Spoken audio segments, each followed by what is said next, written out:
Hello বন্ধুরা, কেমন আছো তোমরা সবাই? তো আমি রাজু খান আজকেও বরাবর তোমাদের মাঝে আবার উপস্থিত হয়ে গেলাম নতুন একটি ভিডিও নিয়ে।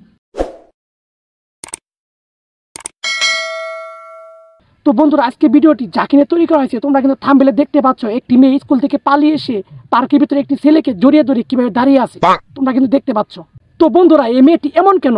স্কুল থেকে পালিয়ে এসে গার্জিয়ানের চোখ ফাঁকি দিয়ে কিভাবে দেখেন পার্কে এসে লজ্জা শরম না একদম জজই করতেছে একটি অন্য একটি ছেলের সাথে।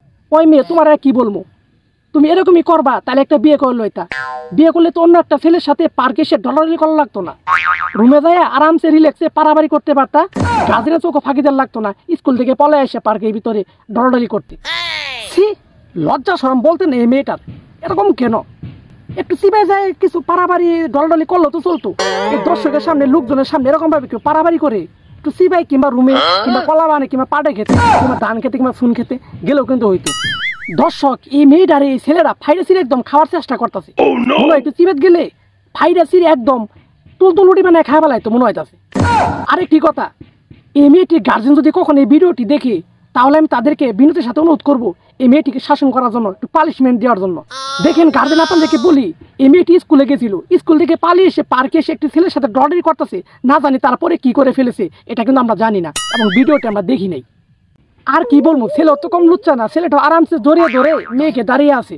কত সুন্দর লাগে, কত আরাম লাগতেছে, একদম পারফিউমের মতো সেন্টটা তো শরীরে এসে লাগতেছে। আরো বলি তোমাদেরকে, শোনো, ভালোবাসা দিবসে কত কি না চলে। শুনেছি কন্ডমের দামও নাকি ভালোবাসা দিবসের দিন খুব বাইরে যায়। দর্শক, ওরা জিরা মন্দিরে ওটা করুক, আমাদের দেওয়ার কিন্তু বিষয় নেই। একটি দেওয়ার বিষয় আছে, মেয়েদের গার্জেনকে বলি, আপনাদের মেয়েদের কি যে স্কুলে পাঠান ওইখানে মেয়েরা কি করতেছে, স্কুলে গেছে নাকি কোনো ছেলের সাথে পার্কে ঘুরতে গেল, এটা একটু খেয়াল করে দেখবেন। কারণ স্কুলে যাওয়ার কথা বলে কিন্তু অনেক মেয়ে ভাইগে চলে যায়। আরেকটি কথা, এরকম ধরাধরির সময় যারা চিবের থেকে ভিডিওটি করছেন তাদেরকে নিষেধ করি ভিডিওটি করার জন্য। কারণ ভিডিওটি করবেন না কখনো, তাদেরকে একটু ভালোভাবে ধরাধরি করতে দিন, তারপরে ভিডিও করেন, কারণ ভিডিওটি একটু জমবো ভালো। তো দর্শক, আজকে ভিডিও আমি এখানে শেষ করে দিয়ে আমি রাজু খান তোমাদের কাছ থেকে বিদায় নিচ্ছি। দেখা হয়ে যাবে সামনে একটি কোনো ছোট্ট ভিডিওতে।